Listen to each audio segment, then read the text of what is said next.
Coming up in the news, the Minister of Tourism, Investments and Aviation says the state of Grand Bahamas Airport is heartbreaking. Also, hear why one captain is calling for the North ABACO port to be utilized to its maximum capacity. And the former director of news reflecting on the establishment of ZNS Northern Edition 31 years ago. The Northern Edition starts now. This is the Bahamas Tonight Northern Edition.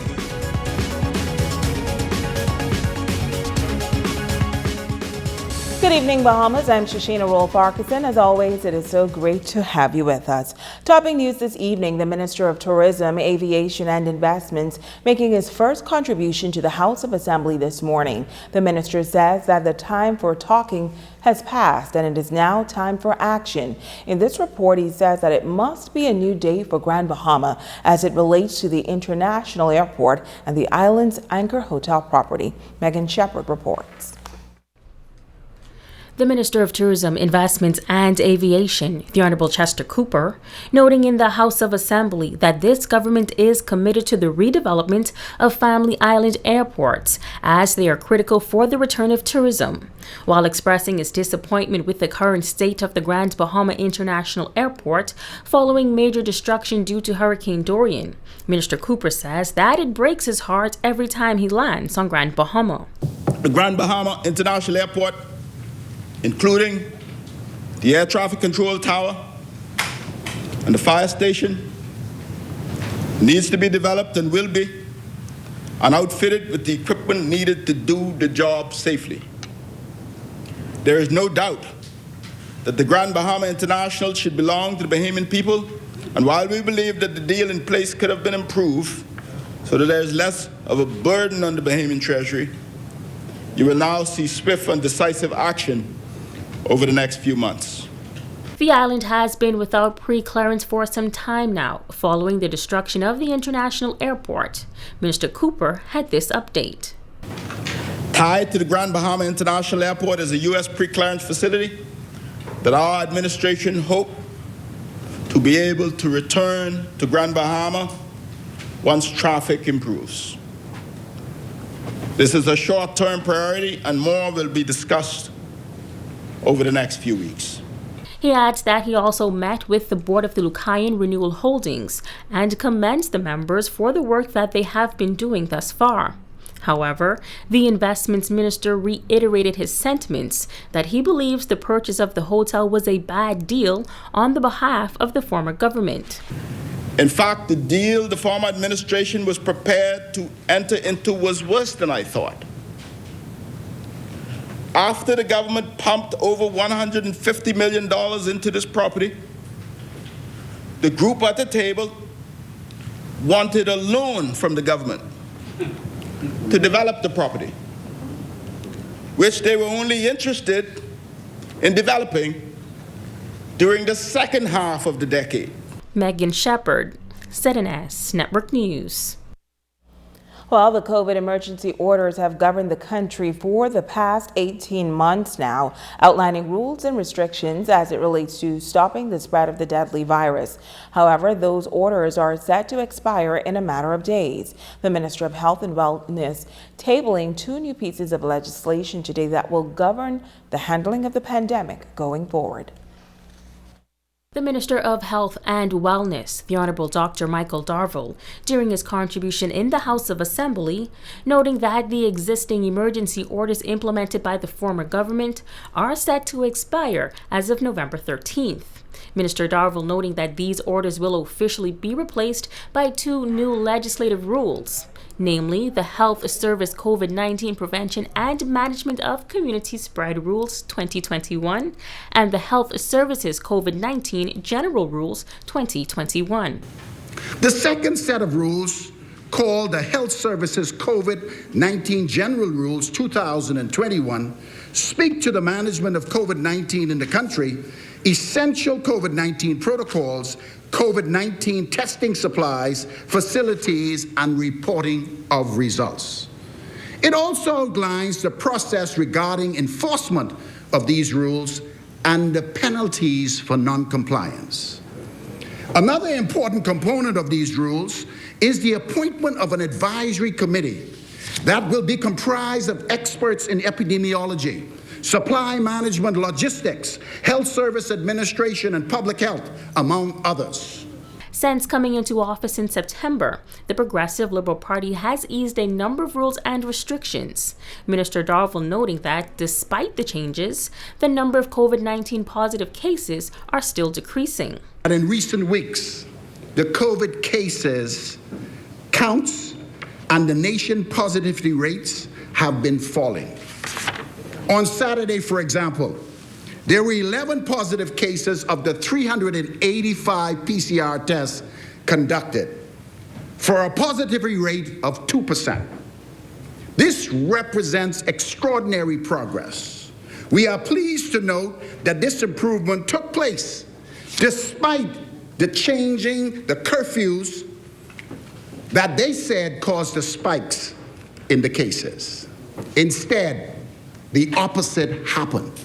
The health minister also adding that the country is expected to receive a second tranche of the Pfizer vaccine next week.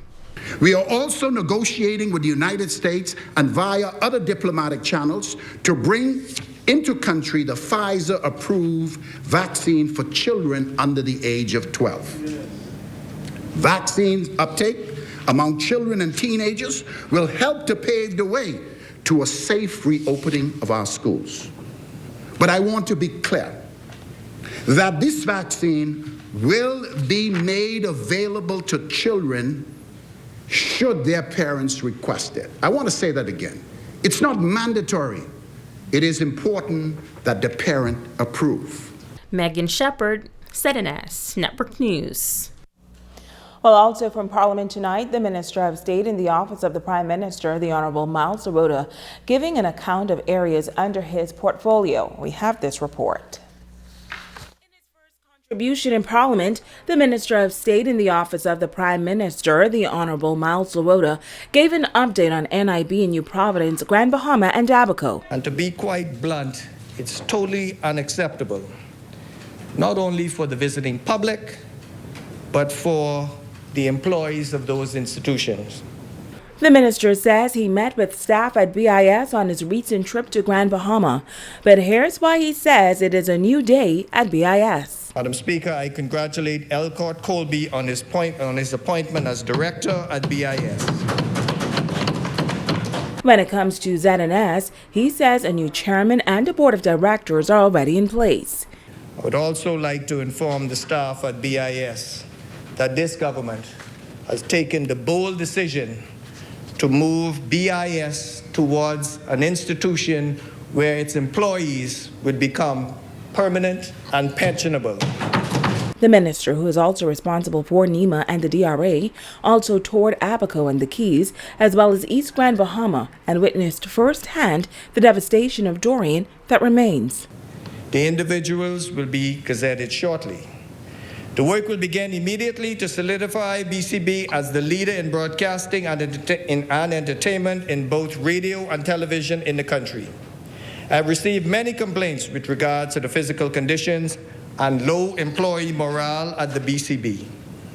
I made a courtesy call at BCB Northern Facility in Grand Bahama and gave a promise to return with the new executive chairman once the board was appointed to address those concerns. Minister LARODA says there's a lot of work ahead and expectations are high. But in visiting those domes along with my two colleagues, the MPs from North and South ABACO, we witnessed firsthand some domes with no electricity, some domes with backed up sewer, and you could imagine how hot it would be in them that may have just one window and one door. But the good news is some promises have already been delivered, as he expressed his confidence that this New Day government will be true to its word and bring about bold new initiatives to address these many concerns. Some good news to report on Grand Bahama. The Grand Bahama Utility Company's reverse osmosis plant is now up and running. Officials announcing the completion of the much anticipated 3 million gallon reverse osmosis plant, which represents the largest investment of its kind for the Family Islands. Natalia Hall has more.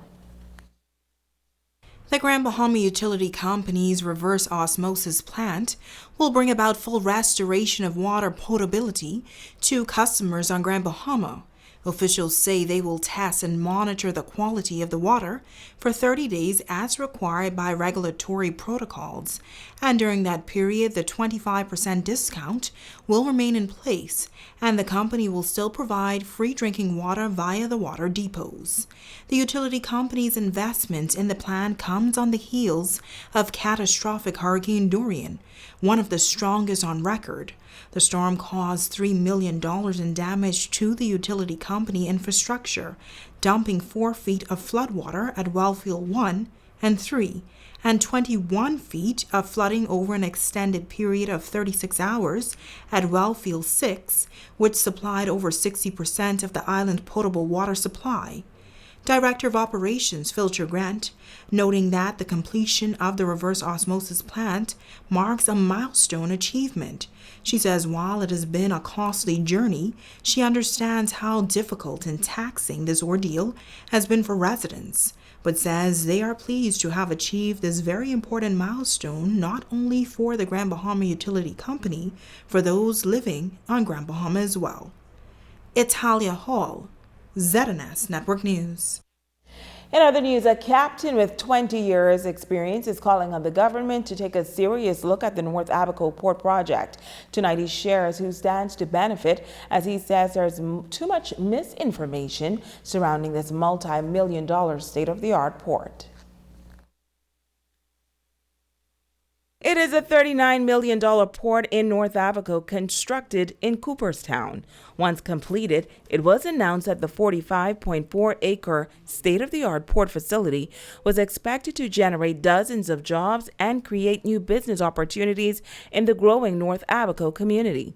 According to a local daily, the port concept included an inland port and harbor with a 2.8-acre basin and 6.58 feet draft. But since its construction over 6 years ago, Captain Scotty Boodle from North Abaco says the port has not been utilized to its maximum capacity. Opening this port means you would see this port become a major hub because, like I say, it's opposite in North-Atlantic. This port sits on 45 acres of land. It's three times the size of Marshall.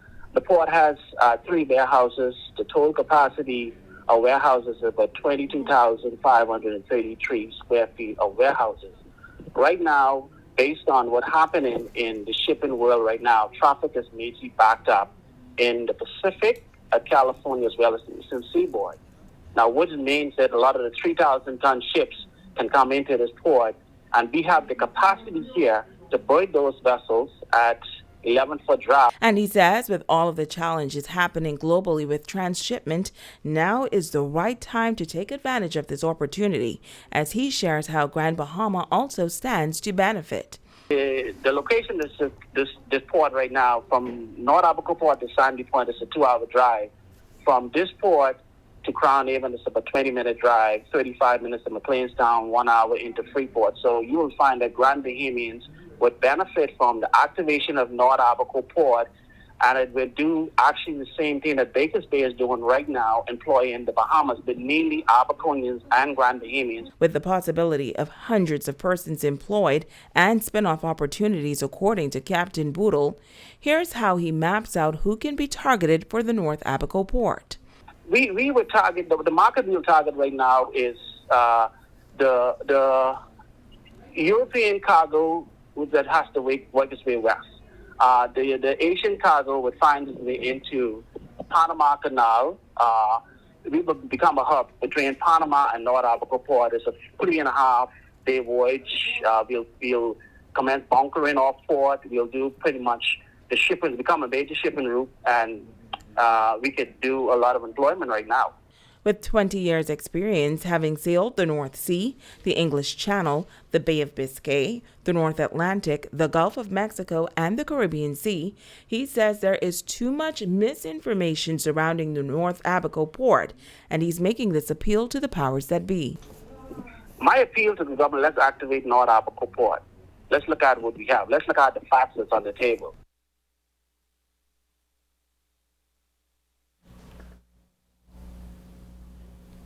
While the Broadcasting Corporation of the Bahamas in celebration mode all week as we mark 31 years of television broadcasting here in the North. Tonight, the man who was instrumental in establishing television broadcasting on Grand Bahama is reflecting on that decision. Megan Shepard reports. ZNS Northern Service is turning 31, and veteran journalist the Honorable Obadiah Wilshcombe is reflecting on the role he played in setting up a television station here on Grand Bahama. Minister Wilshcombe says he still remembers traveling to Grand Bahama with the goal of creating a station that would serve the Northern Bahamas. He shares the vision and intention that was set back in 1990. We had started a number of pieces. Some production work was done, but obviously television is about growing a country. It's about causing people to have a fuller understanding of who they are, what they are, the issues around them. It's a form of education. It's a form of cultural proliferation. And that was everything we wanted to do to ensure that our people would be brought into the modern times and that we would provide a television station that would link our people to the rest of the country and at the same time cause Grand Bahama to be seen as it should be, because there's so many people in this country still today that don't understand the difference between Freeport and East and West Grand Bahama and the Hawkesbury Creek Agreement and all that's connected to this island. Now, while he fondly recalls the genesis of television here on Grand Bahama, he offered this critique for the Broadcasting Corporation. I think we've seen some great broadcasters come through to the doors of broadcasting. Rick Lightburn. I think the mistake we're making, though, is that we're retiring people too early. The reality is, if you look at NBC, just and TNT just the other day, when we saw one of the great sports announcers at 75 is just retiring. You don't retire a voice. You don't retire the broadcasting excellence. That's a treasure trove. You don't let them leave. You hold on to them. So I think we have to make some changes there. We need to do more work in terms of production. We need to have more sitcoms. We need to have more documentaries done. We have to now go to another level. I think the time has come. But everything has to go through a phase, because there's a phase of learning, there's a phase of experience, there's a phase of exposure. Once you get that, you can then go to the next step. I think now is the time. And as to what he'd like to see from the corporation going forward. But as a broadcaster, I'd like to see more documentaries. I'd like to see more feature pieces.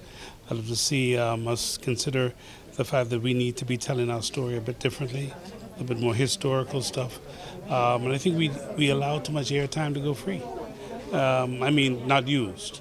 The point is we spend more time with community announcements, and I think that has to change some. So that we should have been there by now, but we're not there. And I think it's because we've had changes, so many changes over the years. I believe that the minister now responsible is going to put together a good team, and I think he's going to create a paradigm that's going to be for the 21st century that will give all of you new opportunities and new areas in which to work. And to the employees of ZNS, Minister Wilshcombe says he is encouraging the station to continue to excel and raise the standards of broadcasting in the country. No, I just wish you guys great success. I, from time to time, get a chance to watch. I think that when we were back in the day with Kelsey Johnson, Ed Bethel, Carl Bethel, Charles Carter, they had one standard: you had to be the best. We were never supposed to compromise being the best. And no matter what we do, you must understand that you are reaching and educating others. So the language is important, the look is important, the sound is important, every single thing you do. You must understand that you're impacting an entire country. So I'd like the standards to remain. Megan Shepard, ZNS Network News. Stay with us. We'll be back right after this.